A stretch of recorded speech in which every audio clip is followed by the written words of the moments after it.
بسم اللہ الرحمن الرحیم۔ السلام علیکم ورحمۃ اللہ وبرکاتہ۔ نیاز احمد نے ساری زندگی محنت مزدوری کر کے ایک مکان خریدا تھا۔ انہوں نے یہ گھر اپنی بیوی سکینہ بی بی بیگم کے نام کیا تاکہ ان کے مرنے کے بعد کوئی بھی ان کا بیٹا ان کی بیوی کو گھر سے نہ نکال سکے۔ وہ پرانے دور کے ایک سمجھدار انسان تھے اور پہلے ہی سے اپنی بیوی کی رہائش کا انتظام کر چکے تھے، لیکن نیاز احمد کے انتقال کے بعد ان کی بیوی کو اپنے ہی بچے اپنے گھر میں نہیں رکھنا چاہتے تھے، کیونکہ ان کی ماں ایک نیاز احمد کی وفات کے بعد سکینہ بی بی کی رہائش کا مسئلہ کھڑا ہو گیا۔ پہلے تو وہ دونوں جس مکان میں رہتے تھے وہاں ان کا ایک ذاتی کمرہ تھا، مگر باپ کی وفات کے بعد بیٹوں نے مکان کا بٹوارا کر لیا۔ اب یہ سوال پیدا ہوا کہ ماں کہاں رہے گی اور اس کے اخراجات کون برداشت کرے گا۔ اس بات نے تمام بھائیوں کو اکٹھا ہونے پر مجبور کر دیا تاکہ وہ سب مل کر کوئی فیصلہ کر سکیں۔ وہ اپنے آبائی گھر میں بیٹھ کر بحث کر رہے تھے۔ گیٹ کھلا ہونے کی وجہ سے محلے کے لوگ بھی ان کی اونچی آوازیں سن کر متوجہ ہو گئے اور کچھ تو چھتوں سے جھانکنے لگے۔ یوں ایک مجمع اکٹھا ہو گیا۔ ایک آدمی جس کا ایک بازو کٹا ہوا تھا دوسرا ہاتھ کو ہلا ہلا کر کہنے لگا، میں معذور ہوں، میں کیسے اماں کا خرچ برداشت کر سکتا ہوں؟ میرے گھر میں تو ان کے رہنے کے لیے بھی جگہ نہیں۔ ایک ہی کمرے میں جیسے ہم میاں بیوی کچن کے طور پر بھی استعمال کرتے ہیں، میری بیوی دوسرے کے گھروں میں جا کر برتن مانجتی ہے اور ہم بمشکل اتنے پیسے بنا پاتے ہیں کہ ہم ایک وقت کا کھانا کھا سکیں۔ دو افراد کے کھانے کا خرچہ نہیں اٹھا سکتے، تیسرے کا بوجھ کیسے برداشت کریں؟ بوڑھی ماں یہ سب سن کر سوچنے لگی کہ جب یہ پیدا ہوا تھا تو اس کی خوشی اس نے محلے کے منشی جی سے قرض لے کر مٹھائی بانٹی تھی۔ جب اسے ملیریا ہوا تھا تو اس نے 10 گھروں میں کام کر کے اس کے علاج کے پیسے اکٹھے کیے تھے۔ جب وہ سارے کام کر کے تھکی ہاری لوٹتی اور بیٹے کو بخار میں تپتا دیکھتی تو تڑپ جاتی تھی۔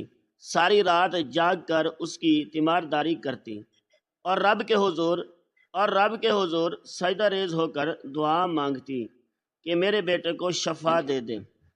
آج وہی بیٹا اپنی ماں کو اپنے گھر میں رکھنے کو تیار نہیں تھا۔ وہاں موجود سب لوگ اس پر حقارت بھری نظروں سے دیکھ رہے تھے، مگر اسے کسی کی پرواہ نہیں تھی، حتیٰ کہ اپنی ماں کی بھی نہیں۔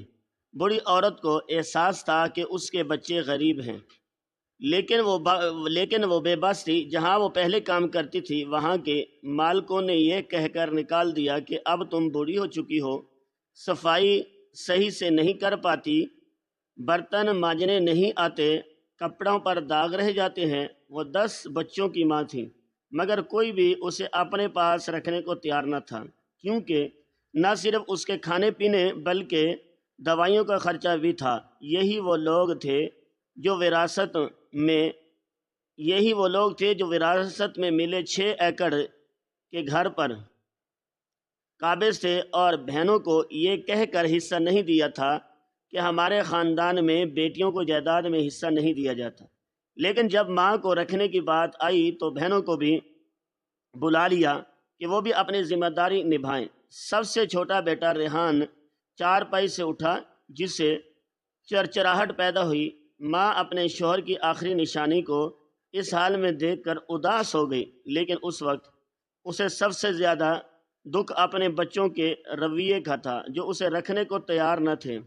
ریحان بولا، میں ماں کا خرچ برداشت نہیں کر سکتا۔ تم سب جانتے ہو کہ ابا جی کی بیماری کے وقت میں نے قرض لیا تھا جسے ابھی تک چکا نہیں پایا۔ قرض دار روزانہ تقاضا کرتے ہیں، اس لیے میری بیوی اور بچے تک مزدوری کرتے ہیں۔ ایسے میں اماں کو دوائیوں اور کپڑوں کا خرچ کیسے اٹھاؤں؟ میں ایک قرض نہیں اتار پایا، دوسرا کیسے لوں؟ شاہد جو تیسرے نمبر پر تھا غصے سے بولا، ہم سب تمہاری کمائی سے واقف ہیں، تم دن میں کم از کم 2 سے 2,500 کماتے ہو، تمہاری بیوی اور بچے الگ کماتے ہیں، تم سے اتنا نہیں ہوتا کہ ماں کا خیال رکھ سکوں، اور ابا جی کی بیماری کا کون سا خرچ ہے؟ اماں نے اپنے سونے کی بالیاں بیچ کر ادھار قرض اتار دیا تھا، چند ہزار ہی تو باقی تھے، کیا وہ بھی ابھی تک ادا نہیں ہوئے؟ عبداللہ جو کہ کٹے ہوئے بازو والا تھا، دونوں بھائیوں کی بحث شروع ہونے سے پہلے ہی انہیں روک کر بولا، بحث چھوڑو اور کوئی حتمی فیصلہ کرو، وقت برباد مت کرو، یہاں بیٹھے سبھی لوگ محنت مزدوری سے اپنا گھر چلا رہے ہیں، اگر دیر سے گھر سے نکلیں گے تو آج کی مزدوری ہاتھ سے نکل جائے گی، پھر رات کو بھوکا سونا پڑے گا۔ یہ سن کر سکینہ کی بیٹی فرخندہ غصے پر قابو نہ رکھتے ہوئے کہنے لگی، تم سب بہن بھائی کیسے لوگ ہو؟ تمہیں شرم نہیں آتی؟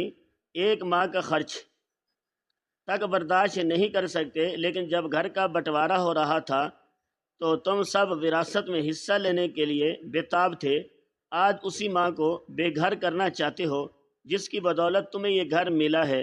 اس پر بوڑھی عورت کا چوتھے نمبر والا بیٹا اعجاز بہن کا مذاق اڑاتے ہوئے بولا، اگر تمہیں ماں کا اتنا ہی احساس ہے تو تم کیوں نہیں لے جاتی؟ انہیں اپنے پاس رکھ لیں، تمہارا شوہر اچھا خاصا کماتا ہے اور تمہارے بچے بھی نہیں ہیں، تم ماں کا بہترین انداز میں خیال رکھ سکتی ہو تو پھر رکھ لو، تم جانتی ہو کہ تمہارے سارے بھائی دو وقت کی روٹی کے پیسے بھی مشکل سے جوڑ پاتے ہیں، ایسے میں ایک اور فرد کا خرچہ کیسے برداشت کریں؟ تم ماں کو لے جاؤ، ہمیں کوئی اعتراض نہیں ہوگا۔ مجھے کہ ابھی شروعات تھی کہ سکینہ بیگم کا سب سے بڑا بیٹا حفیظ جو ایک فیکٹری میں ملازم تھا اور مہینے کے 30,000 کماتا تھا، بھی ماں کو رکھنے سے انکار کر دیتا ہے۔ وہ کہتا ہے کہ میرے 8 بچے ہیں، ان کا خرچ مشکل سے پورا کرتا ہوں، مہینے کے آخر میں ہمیں فاقے تک کرنے پڑتے ہیں، ایک اور فرد کا خرچہ کیسے اٹھاؤں گا؟ ایسے کرتے ہیں کہ ماں ہر بچے کے پاس 3 دن رہے گی، اس طرح کسی پر زیادہ بوجھ نہیں پڑے گا۔ سب کو یہ تجویز پسند آتی ہے اور اس کی تعریف کرنے لگتے ہیں۔ حفیظ گردن اکڑار کر بیٹھ جاتا ہے، اس کی بیوی فخر محسوس کرتی ہے کہ میرے شوہر کتنا سمجھدار ہے۔ ماں بے بسی سے سب کو دیکھتی ہے اور سر جھکا دیتی ہے کہ جو ہوگا دیکھا جائے گا۔ آج وہ خود کو کوس رہی تھی، اگر مکان وقت پر بچوں کے نام نہ کرتی تو کوئی اس کے بارے میں ایسا فیصلہ کرنے کی ہمت نہ کرتا، لیکن اب وہ مجبور تھی۔ سکینہ بیگم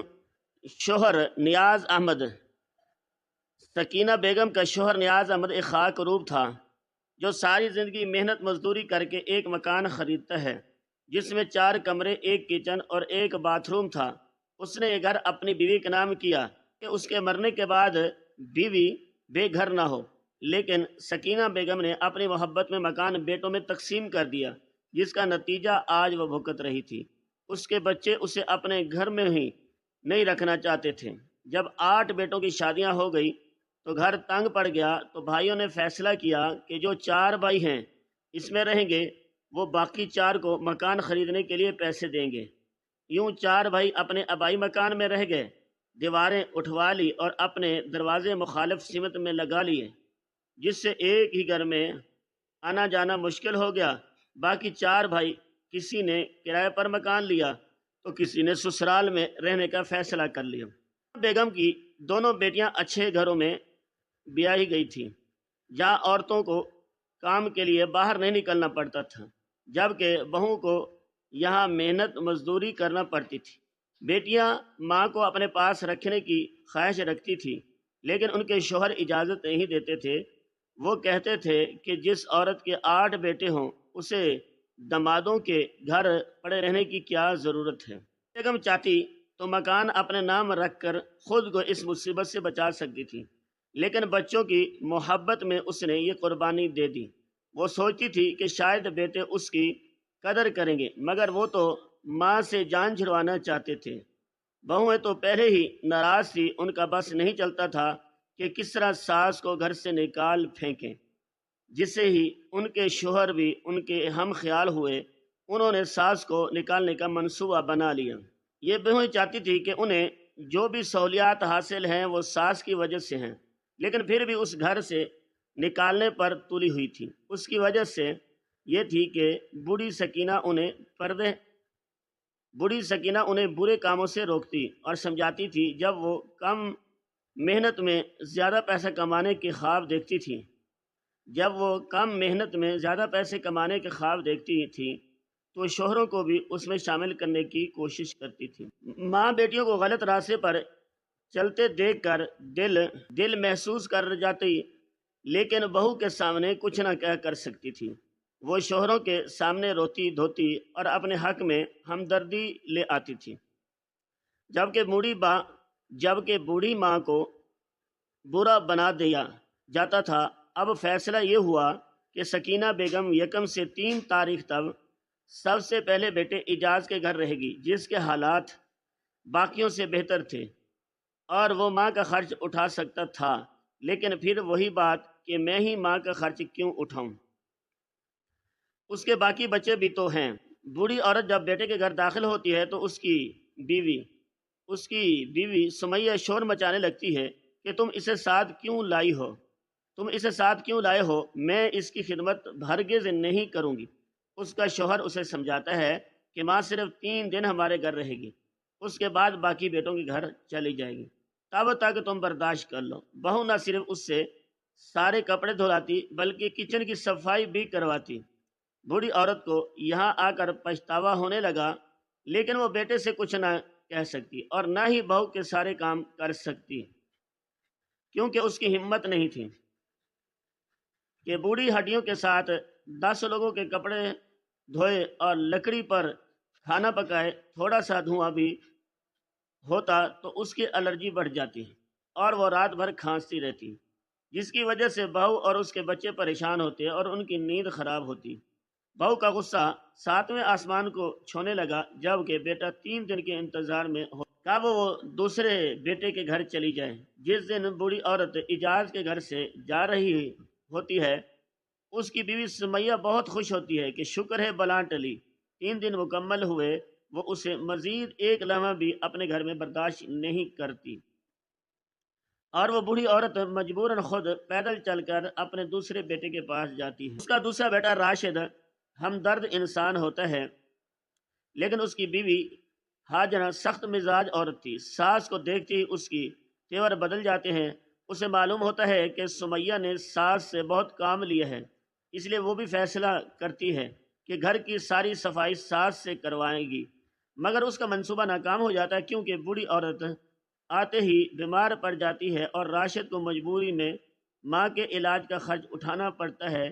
ہاجرہ افسوس کرتی رہ جاتی ہے اور سوچتی ہے کہ اگلی بار بدلہ لوں گی۔ اس کا شوہر اسے ماں کا خیال رکھنے کو کہتا ہے، لیکن وہ صاف انکار کر دیتی ہے۔ دوسرے دن بوڑھی عورت اپنی بیٹی فرخندہ کے گھر جاتی ہے، جہاں اس کے ساتھ تانے دینے لگتی ہے کہ اتنے بچے پیدا کرنے کا کیا فائدہ جب بڑھاپے میں کوئی سہارا نہ بنے۔ وہ اپنی بیٹی کو شوہر کی فرما برداری کی مثال دیتی ہے، جبکہ سکینہ خاتون کہتی ہے کہ میری بیٹی اچھی ہے، اس نے کبھی اپنے شوہر کو مجبور نہیں کیا کہ وہ ماں کے ساتھ برا سلوک کرے۔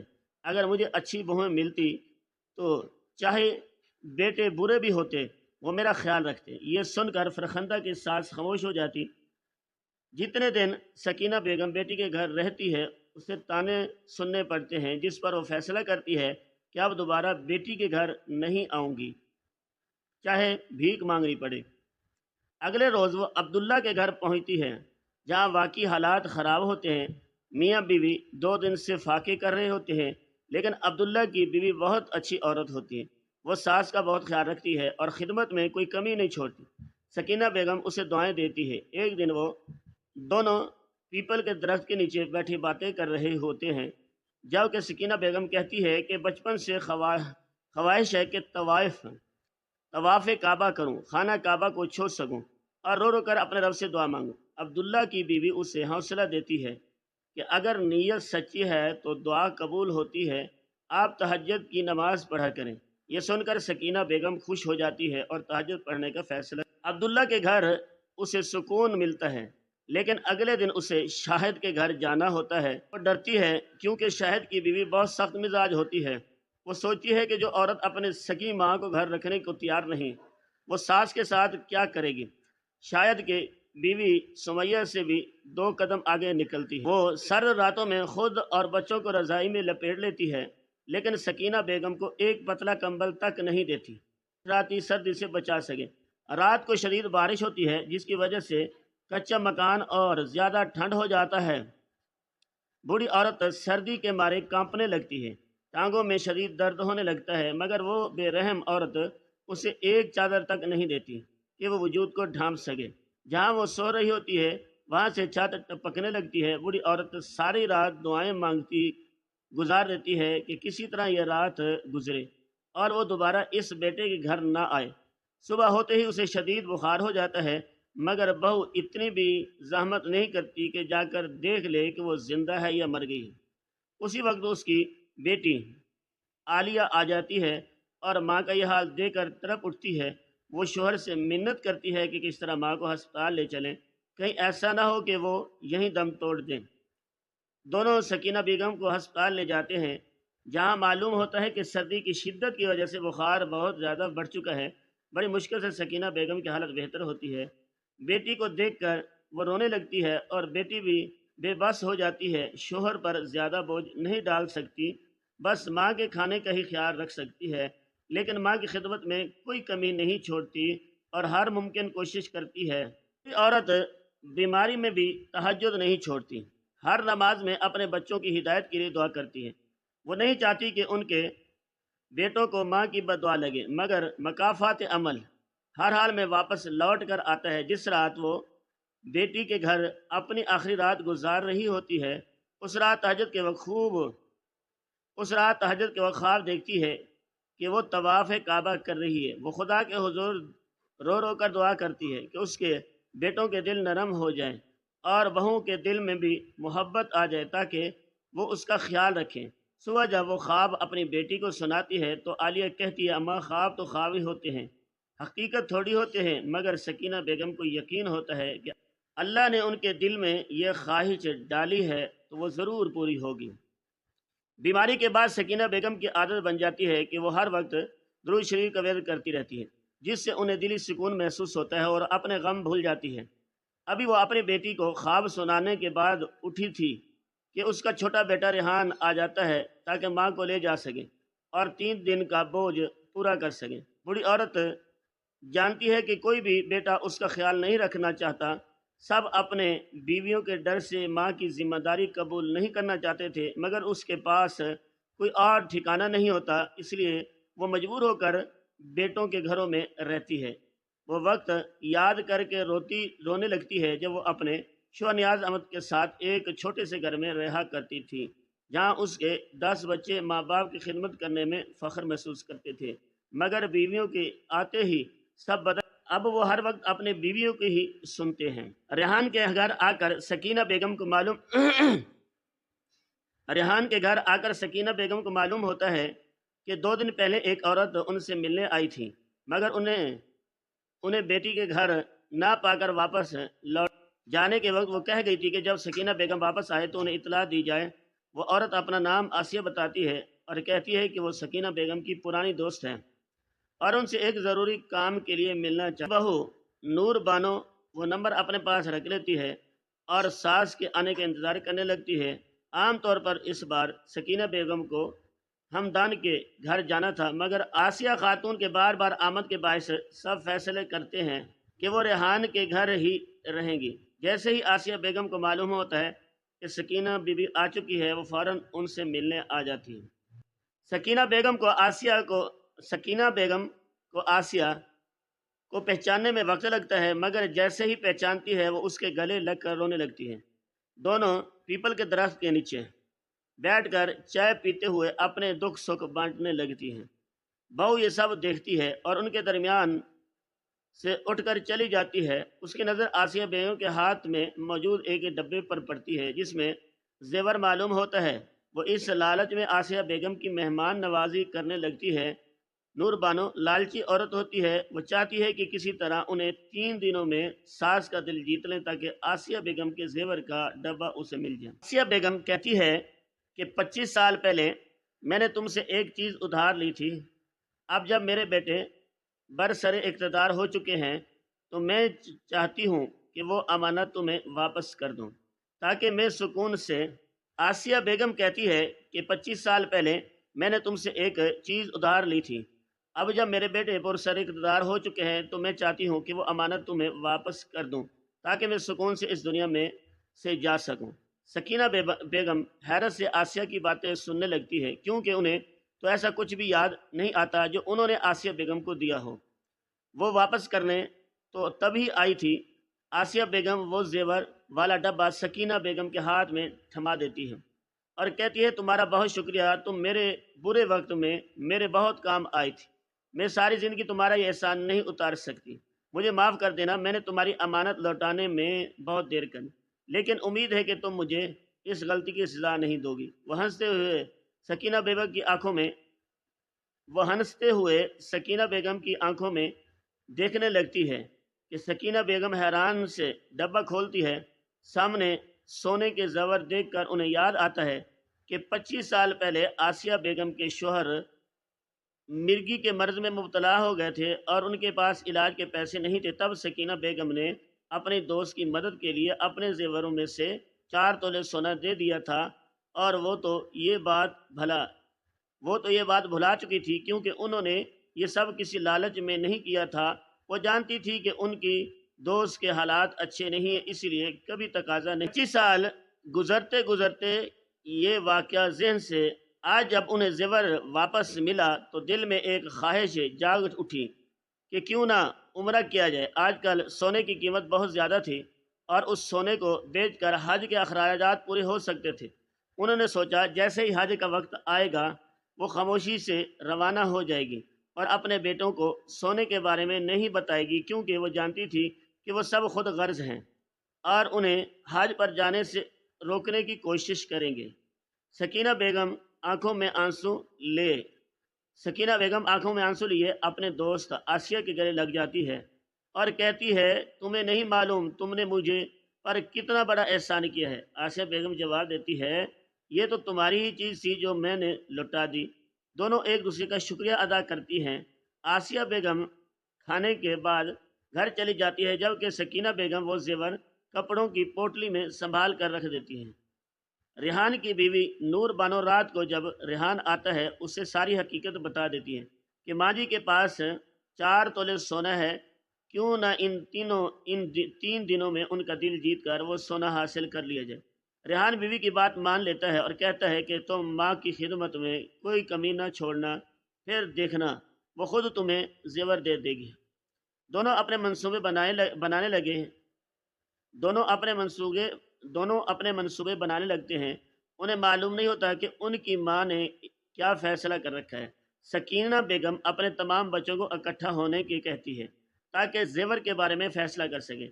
جمعے کی نماز کے بعد سب ریحان کے گھر پہنچتے ہیں اور حیرت سے ماں کی طرف دیکھتے ہیں۔ سمی اور اس کا شوہر جھنجھلا رہے ہوتے ہیں کیونکہ انہیں کام سے بلایا جاتا ہے۔ بچے بیزاری سے آتے ہیں لیکن خاموش رہتے ہیں، کیونکہ ریحان نے انہیں بتایا ہوتا ہے کہ شاید ماں زیور تقسیم کرنے والی ہے۔ سب صحن میں جمع ہو کر سوالیہ نظروں سے ماں کو دیکھنے لگتے ہیں۔ تبھی وہ زیور کا ڈبہ سامنے رکھ دیتی ہے اور کہتی ہے، یہ 4 تولے سونا جو میں نے اپنی ایک دوست کو دیا تھا اور اس نے واپس کر دیا ہے، میں چاہتی ہوں کہ اس کا فیصلہ ہو جائے۔ سب بچے لالچی نظروں سے زیور کو گھورنے لگتے ہیں اور سوچنے لگتے ہیں کہ وہ اس کے پیسوں سے کیا کچھ کر سکتے ہیں۔ سکینہ بیگم جانتی تھی کہ اگر انہوں نے زیور کا ذکر نہ کیا تو ان کے بچے کسی نہ کسی طریقے سے اسے حاصل کرنے کی کوشش کریں گے، اس لیے انہوں نے خود سب کے سامنے بات رکھی، مگر وہ اپنے بچوں کے لالچ سے بھی واقف تھے اور جانتی تھی کہ وہ اب ماں کی خدمت کا ڈرامہ کریں گے تاکہ زیور حاصل کر سکیں۔ مگر اب وہ سمجھدار ہو چکی تھی، انہوں نے بیت اللہ جانے کا پکا فیصلہ کر لیا تھا۔ وہ کہتی ہیں کہ زیور کا فیصلہ کرنے سے پہلے میں تم سب کو بتا دینا چاہتی ہوں کہ میں نے تم سب کو حقوق پورے کر دیے ہیں۔ وراثت میں جو گھر ملا تھا وہ بھی برابر تقسیم کر چکی ہوں۔ اب مجھ پر تم لوگوں کا کوئی حق باقی نہیں رہا۔ میں نے گھر تم لوگوں کے نام کر کے بہت بڑی غلطی کی، جس کی وجہ سے تم لوگوں نے مجھے در بدر کر دیا، بہوؤں نے برا سلوک کیا اور بیٹے ان کے ساتھ دیتے رہے۔ تم میں سے صرف عبداللہ کی بیوی نے میرے ساتھ اچھا سلوک کیا ہے اور میں چاہتی ہوں کہ یہ زیور اسی کو دے دوں۔ ریحان کی بیوی نے بھی سونے کے لالچ میں مجھ سے کوئی برا رویہ نہیں اپنایا۔ میری دونوں بیٹیوں کو میں نے جہیز میں 2 تولے سونا کے لیے کافی ہے۔ میں سونا خود پر خرچ کرنا چاہتی ہوں۔ یہ سنتے ہی مجمع میں موجود تمام لوگوں کے چہروں پر تاریکی چھا جاتی ہے اور غصے سے ماں کو گھورنے لگتے ہیں کہ اس عمر میں سونے کے زیور پہن کر کیا کرے گی، نہ جانے کس کو دکھانے کے واسطے ایسا کہہ رہی ہے۔ اس عمر میں بن سنور کر باہر نکلنے کی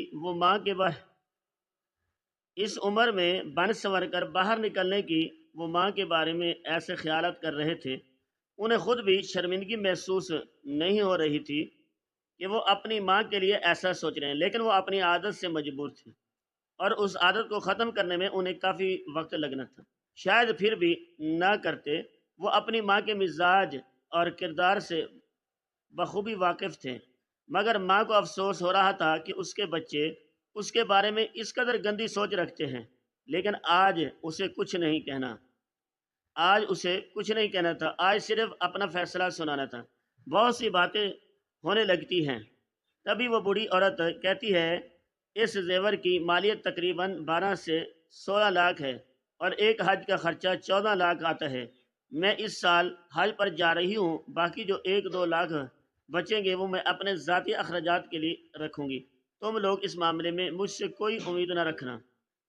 میں تم سب کو گواہ بناتی ہوں کہ میرے دوست آسیہ بیگم نے جو زیور مجھ سے ادھار لیا تھا وہ واپس کر دیا ہے، تاکہ کل کو کوئی مسئلہ ہو تو سب کو معلوم ہو۔